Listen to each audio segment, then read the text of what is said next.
it comes back to yourself. Niba ushaka ubuzima bwiza nta muntu uzabuguhereza, ni wowe. Niba ushaka kunezerwa bitangira kuri wowe.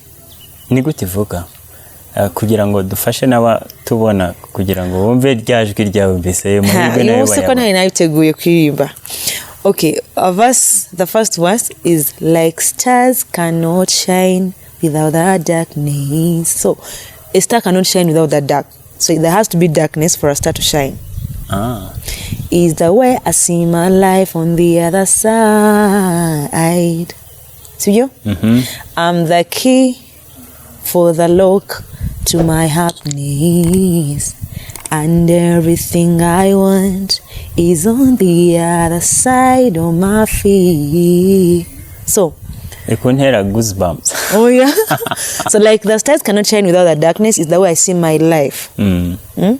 Everything I want is on the other side of my fear. So hari ibintu biba bikagutera ubwoba, but how about if you surpass them? Nihagire ikibakanga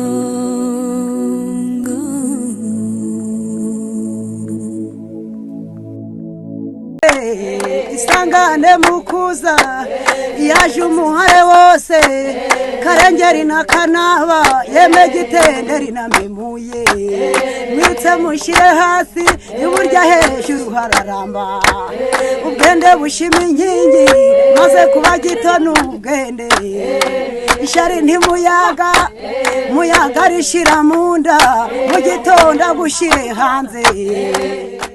Niba nawe uzi kunyonga ndaguha amazi utware. Hey, nitwa Micho, the best #1 Afrobeat singer in Rwanda, producer, music advisor. So tariki 26 z'ukwezi kwa 12 Boxing Day nzaba ndi Kisoro, nze turye show dutarame tunyonge abanamba muri tayari fresh peace and love. Uramutse ugeze muri Kisoro nturebe ku ruhande, umwanya mwiza ni Icumbi Lodges. This is Kisoro's best hotel.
Nitwa Gitaho, imfura umuzira guhunga kandi umushakamba utagira imbeho mu nda.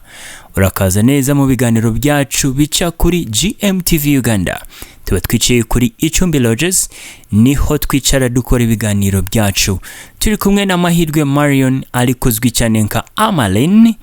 Ni umwana mwiza ukeye kandi ufite impano yo kuririmba.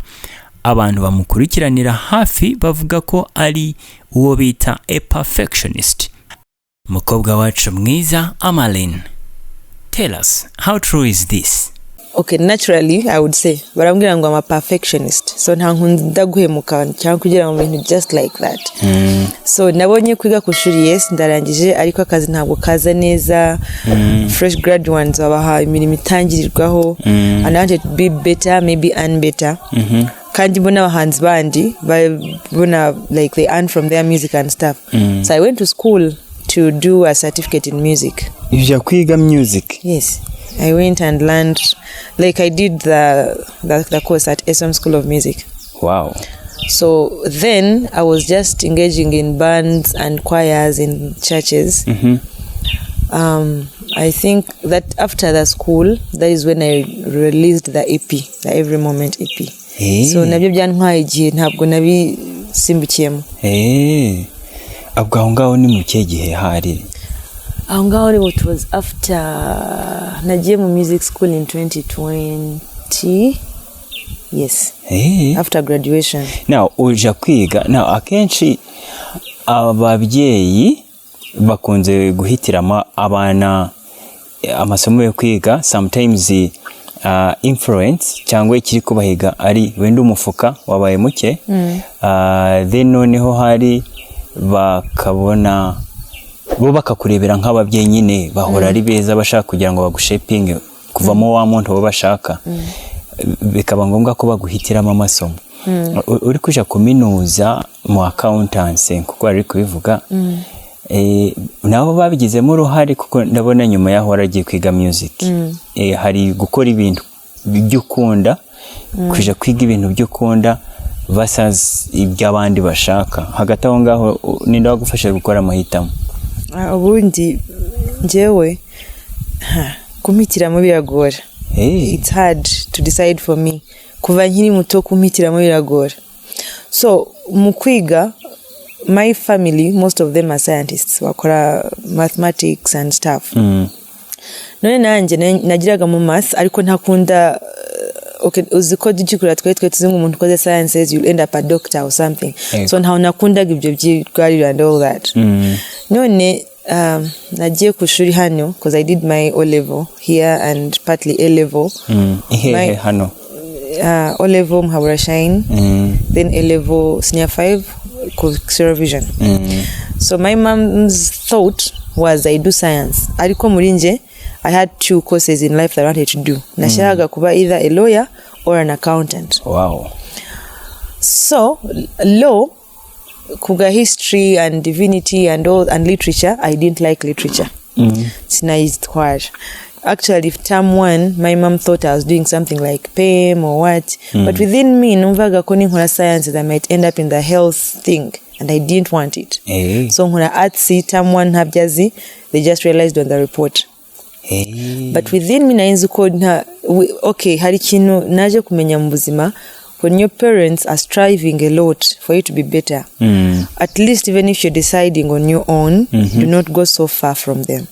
So nainzu ko niyo ntakora science, I will become something still, because nabwo nainzu ko accounts, it's a good way to go. Yes.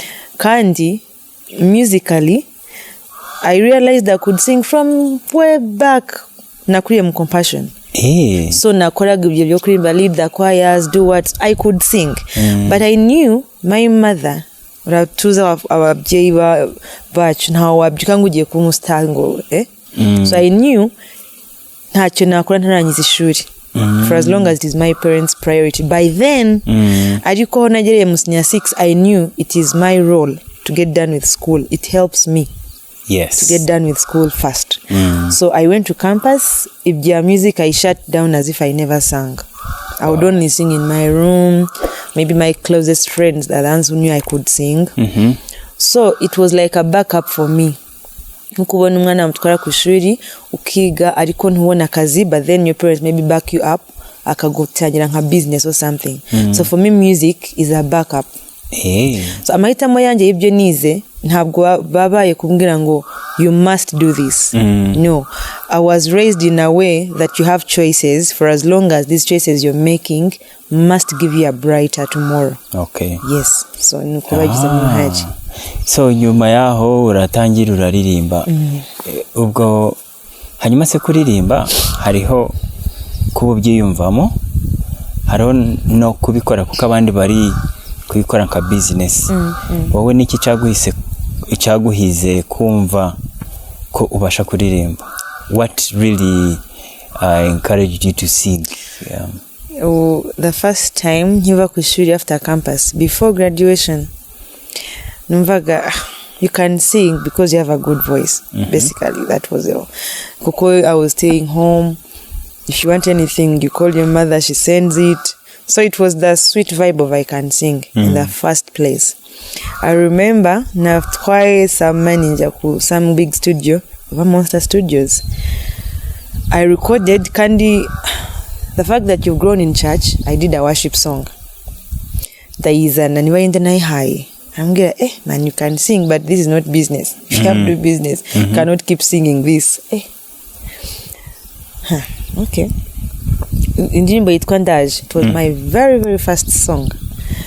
But then they told me this cannot do business. Then you're from school, you are broke, you're looking at how to make ends meet. Actually, that is the very time I was like, let me first go to school and learn. So the very first job I got was funding.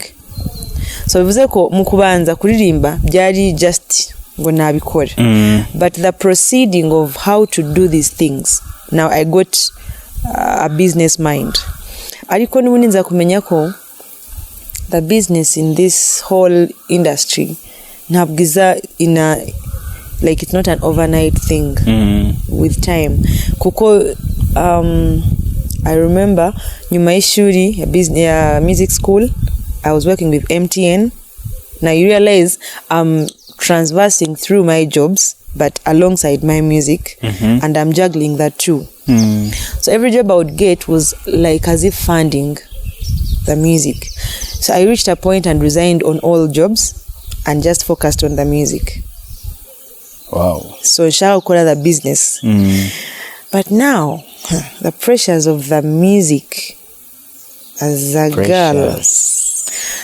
Yes, you want to do the business, but at the end of the day, for me, I think I reached a point and it was no longer about the business.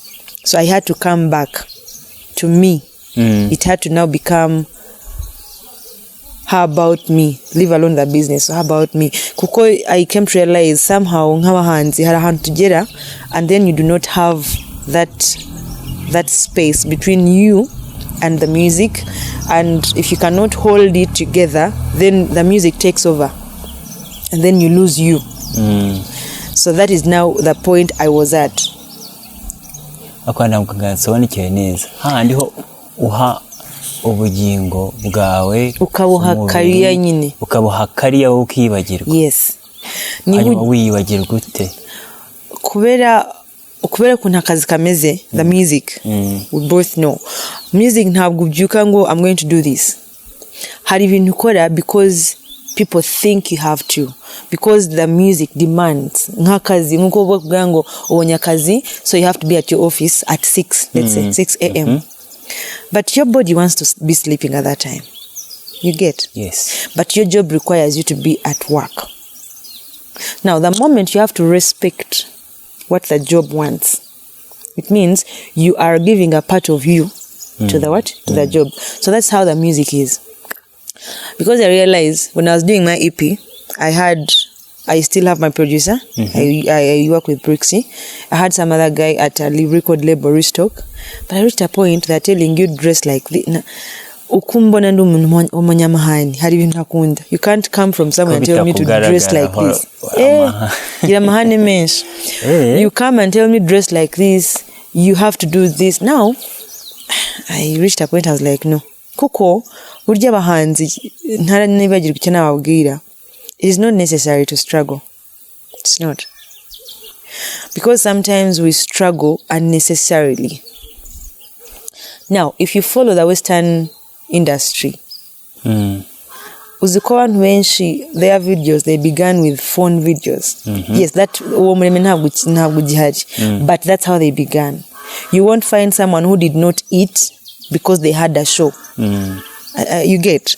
Maybe ari nk'umuntu utagira nko mu rugo cyangwa nta babyeyi cyangwa those things.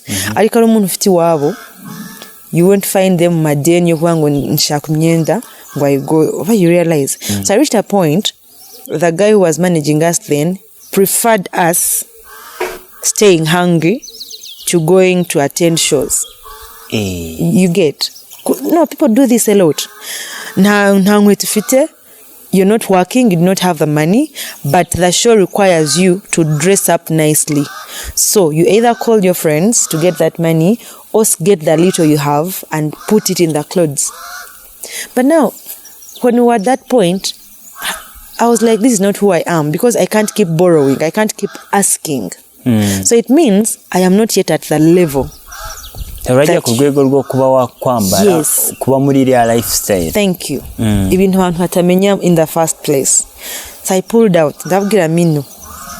Ntabwo wambwira ngo mpamagaye mu rugo ngo mbabeshye ngo rent yananiye kura ko nshaka imyenda because these clothes kuyafata kuyakondesha it's expensive.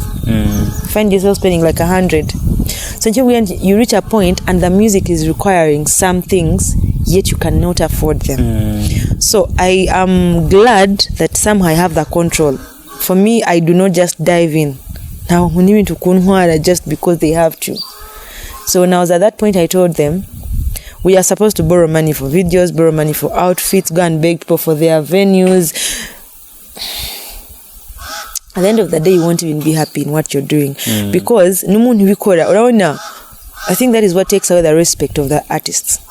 Kuko none gitaho uri hano kuvom sibyo nze ndi gupremieringa video muhamagara gitaho imana mfite akarimbo kanje gashasha utoke utikazane kuvom iyo ni transport iyo kan transport how you fit so hari nk'umotari wo mu rugo nzi kimwana wantwara nkaja kuvom urumva ati none se atariko nta sente mfite uvuze nta uri bumwishuri gitaho ugiye kwinjirira wenda ntawe gahunda yarafite kuwo munsi. Maybe he had someone who is coming through, he might cancel and bring you. That's an inconvenience, sibyo? These guys are using power. It's a business, it's not a charity. Yes. So ibyo turabirangije ufatikanje wa show no transport, it comes back to you. Kwambara uti nta nkweto mfite. You call a friend, please lend me a show. Uri umukobwa, you need makeup. Hari umukufito wa salon ariko ntazo ufite, remember? Ukaje uti wanyidika, I have to look nice, I have an interview on TV, blah blah, nenja kusasula later. That's Kampala. So you realize you're piling a lot of things udashoboye. Ka celebrity kuko icyo gihe ngira ngo uri kubyiyumvamo ko nawe uri celeb utagomba kugenda n'amaguru. That's the problem. So you know why I've taken you into that? It is because I'm trying to tell you that then I was not in any place to do all that. You get? And it's not very many artists who realize that they are not able. So if you're not able to go and do your makeup and everything, please go as you are. What are you selling? You are singing, yes.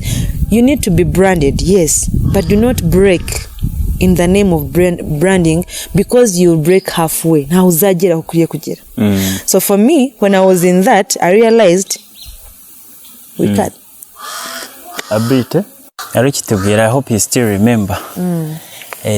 So I realized and you know we'll be having hype. So indirimbo, people have you in their ears, you're really that side. The fame. Even if it's just your village that knows you, trust me, you cannot remain the same as a human being.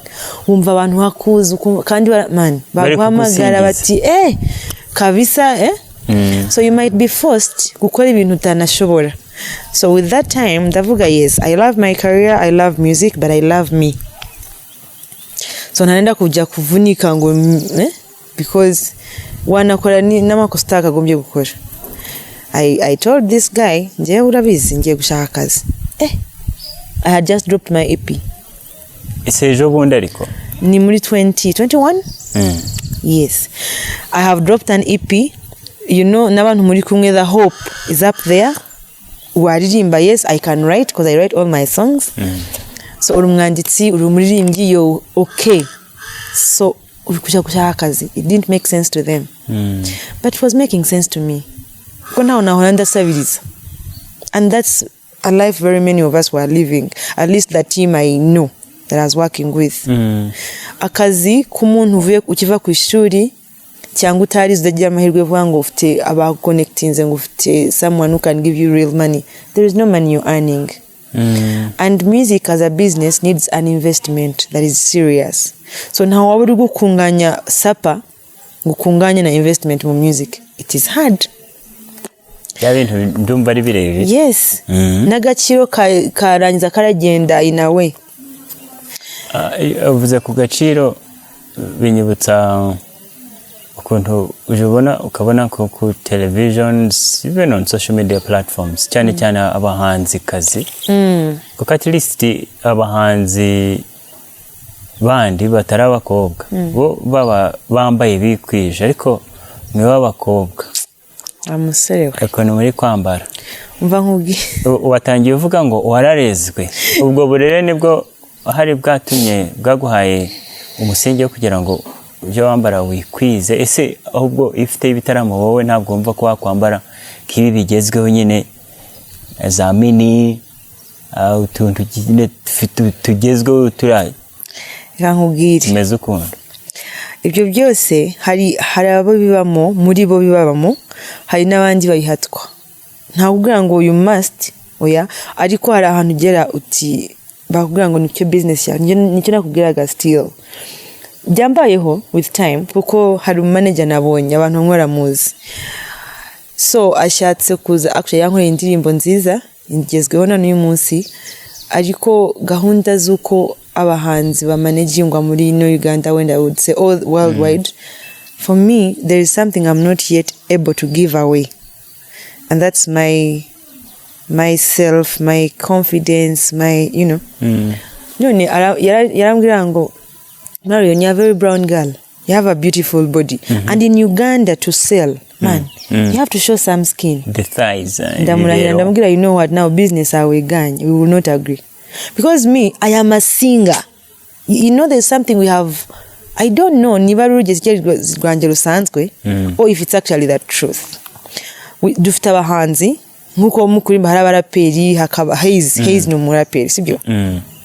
He can also sing, yes, good, yes. Ariko basically rapper. You cannot, yes. You know. So I am a singer, I'm a vocalist. I am not a show something, I'm not a model, I'm not. So abahanzi kazi cyane dufata ibyo bintu byose kabishyira hamwe. Urafata model, ufate maybe even sexual workers nawe. Kuko none abonzi aba biyereka n'abafite ibyo bagurisha. Me, I'm not selling anything, I am singing. Why would I be showing my skin? It has never made sense to me. It has not, because umhamaga you come microphone go, I sing for you. You listen and hear if I will disappoint you. But what is the business in my body? Shaka ngo habeho first impression. First impression. Second, hari umukoro nari nagiyeho. I was in a very long dress and people were impressed. They saw me. Isn't that enough?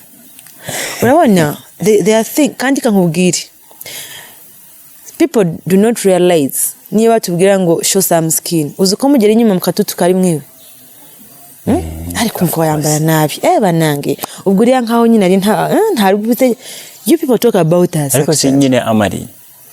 Ibi byose ndi gutekereza ngo ari impamvu iri kubigutera kubuta kwambara bene ibyo. You must be in love. Hari umuntu uri kumwe uri mu rukundo nawe kuvuga ati ni nambara cyane no nkagaragara nkishira ku karubanda ndabansebye. Iyo kunze umuntu abafite niyava abo bakubona akabaye uyu niwe mukazana tugiye kubona, ibyo bikagutera kuba washira mukani. Nibiko bimeze.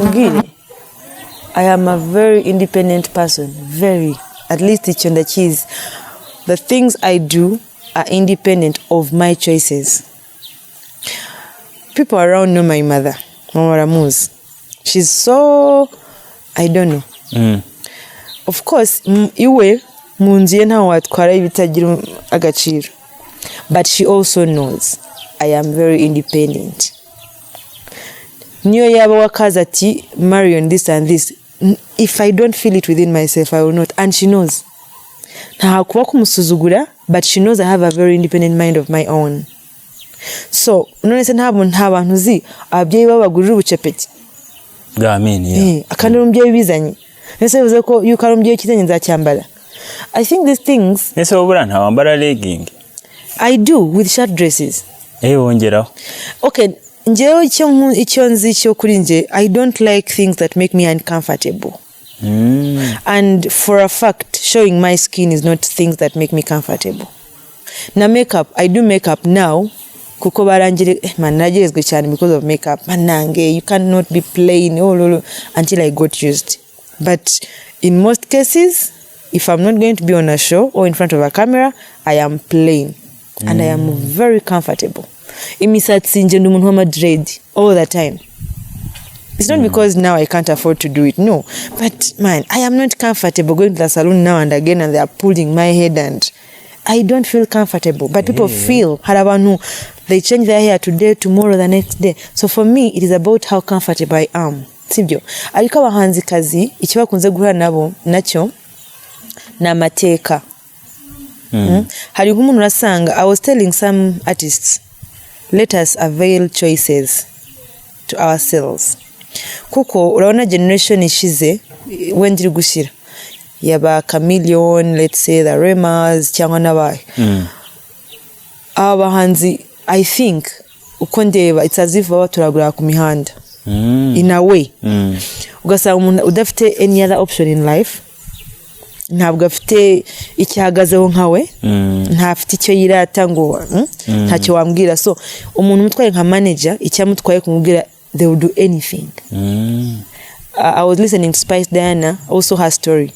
When she was beginning, she could do anything to go through. You get? Anything. Kuva umuntu are desperate enough to do anything. Niyo wambwira ngo ambare ki kora iki. But those people reach a point and they are not in control of themselves. So ugiye kubaza ngo why do artists use drugs in most cases? Hari abantu who are blaming ngo baranana. No, these people get overwhelmed by the things they are doing, things they cannot do in their right minds, and so they have to be high to do these things because they have to keep making the money, they have to keep the brand up there. Next thing you know, he's in rehab. So some people do not actually have choices in this. Bafite babandi bo bita ngo ni ba managers bari kubahata gukora ibintu runaka. Yes. Kuko bo ubwabo badashoboye kwifundinga mu bya bikorwa byabo. Exactly. So now me, the way I know myself, that is a bit hard. How I'm getting go this and because I will tell you I have choices. The choices I have, if God has still allowed me to be alive, I have my legs and my arms and my brain, I still can figure something out and work. Last time kuri restock. Now I'm not going to be begging. I'd rather get a job, then I work and get the money and fund. So right now I feel proud of myself. Hari gihe abahanzi bacu bano bakisoro baduhamagara kubiteramo, I would not go there. Why? Me, nta wundi umuntu w'ijoro. Kuririmba nijoro byaraniye, mu bara byaranze, and I don't feel safe in the night. I'm on a border going somewhere. Uhagize ikiba nahamagara mu rugo ngo I was nahindi kujya mu gitaramo. So I would be like no. But currently I will tell you comfortably, anyone who calls me I'll go. Because I don't complain anymore about how I will reach there. I know I am safe and I'm proud doing it. I won't inconvenience someone. No. You get? Because at the end of the day, no se chatwaye ubuhanzi bwanje. Ntaho cyabutwaye. I got lucky, I got a job. Yes. Ariko ntaho cyatwaye ndimo nakoze, ntaho cyatwaye. Nothing has not taken anything from me, but has instead enabled me to do certain things. Yego. Wakara amahirwe ko kubona uko guhishurirwa, that revelation ngira ngo ni ibyabake. Hanyuma wenda ndabona ibiganiro ari birebire. You seem to be having some lengthy conversations zo munda mu buzima bwawe. Ngira ngo ibyo nibyo bigeragezo byo abaririmbyi n'abaririmbyi muhura nabyo. Ndi kwibaza ko mwana w'umukobwa, are you in a relationship? Currently no. Ubwo nikweri ariko application zongera ngo namagasa. Si byinshi hari. Ni bisanzwe bihora. Ko byana byaye birankubita kure kumva ko me I will be in a relationship when I'm engaged. When you're engaged? Yes, wait, niba nkwanza ndi mu relationship ntarakwa bataraza kunkwa I am in none. Hanyuma si byose ko bigeraho bihera urumva byo kuza kugukwa tari wubaka umusinge birubwo urumva bizabona. None se umusinge ni ngaho abantu bubaka ikanasambuka itaraba imisinge. Nuko ntangire kuvuga ngo umusinge mfite umusinge. No, it's not comfortable. Ariko kuvuga ngo I'm in a relationship is when I am sure mfite umuntu iwacu baramuzi cyangwa niba baranzi turimo turateganya iki n'iki. But for now no. Okay. Ndi kutekereza ko umwana w'umukobwa mwiza ngira ngo n'abatubona ku GMTV barabishigikira kuri mwiza bakurebye ntabwo ndabanza tageza kugira ngo ndi kurambagiza. Ariko kuko nzi ko maybe before I ask that ukora music kubera ko uyikunze cyangwa hari ibindi biguhiga gukora music? Njye nkora music ubu I think kubw'impamvu nk'eshatu. Imwe ni ukuri nyikunda kandi niba ari ikintu kimpa amahoro mu buzima ni ukuririmba. Niyo naba nagize some very bad day cyangwa narakaye nkagira mu rugo either ndaririmba cyangwa nshiraho hufazi then music will play. None igihe uzaba warashatse kuko ngira ngo bizaba imbere mfite ibyo byiyumviro, igihe uzaba warashatse wenda nkaba Haze Saxor bakagutumira nko mu gitaramo kandi kiri kijoro, wenda iby'amahirwe make ugasanga umugabo washatse ntabwo akunda ibintu byo kugenda mu ijoro, uzabyifatamo? Si nko kumbwira ngo ugiye gushaka ngo umuhinzi ngo ariko kuzaza n'isuka. Numva byashoboka.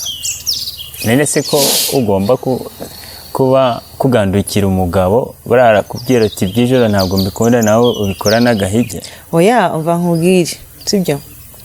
Icya mbere music kuba nyikora aho nyikunda ntavuze ko kuyikunda byatuma utayibonamo amahirwe cyangwa ukayibonamo nk'umusaruro, sibyo? Icya gatatu, ngende umuntu ukunda kuganirira abantu out of life experiences cyangwa ungishije inama nkayimugira, kandi no muri music byo ndabikora. So I'm expecting unshatse kuba ibyo biza. Icya mbere akazi dukora ugiye ahantu haguha akazi ntabwo uguze company, sibyo? Ntabwo habaye hawe. Bivuze ko anytime that job can go, any second. Yes.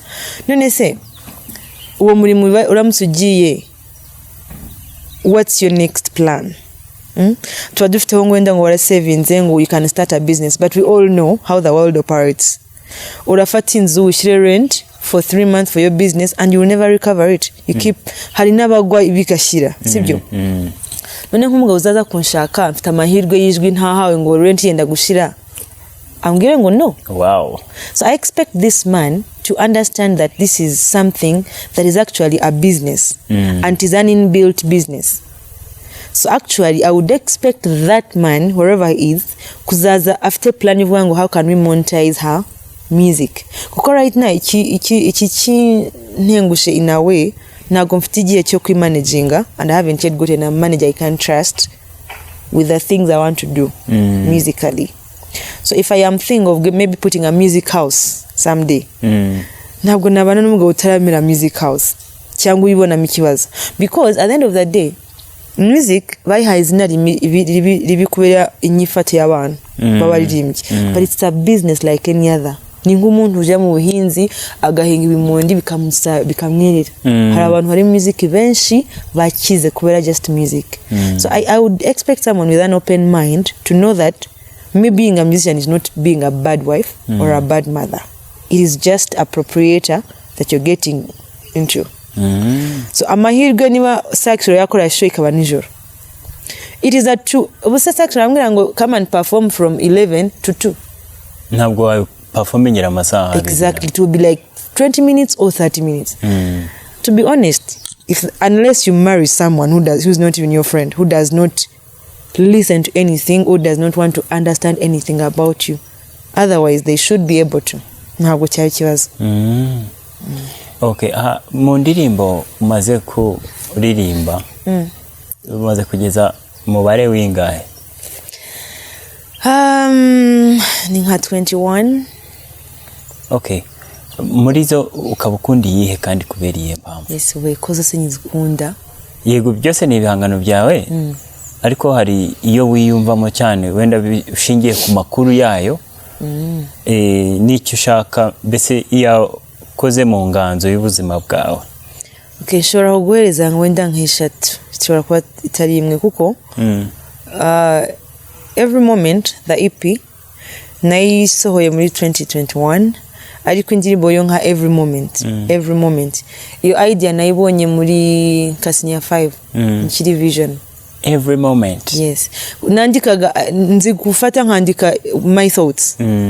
So every moment abagiye kwishura abantu benshi, you realize hari ugera nta kikoze umuntu ariko ntagukunze, you know, ikakwangira icyo just birahari ku mashuri ntanze niba byihari ariko byarahabaga umuntu just because of maybe your lifestyle kubayeho cyangwa abakobwa nje ndi umuntu wisanga n'inshuti nyinshi z'abahungu ntabwo nakunda connecting n'abakobwa cyane so you'd find me with a pool of guys ari inshuti zanjye icyo kintu cyaranyangishaga mu mashuri banange muri bo bagomba kuba barageze ngo uri gukundamo n'ababo okay icyo nta so I reached a point ari nje we motiva in a way kwibwira ngo yes mwako byo murenda ariko I mean it's my life niba nshaka kuzagira ubuzima bwiza cyangwa aba happy it's about me sibyo so every moment uze kuyumviriza it comes back to yourself niba ushaka ubuzima bwiza nta muntu uzabuguhereza ni wowe niba ushaka kunezerwa ibitangira kuri wowe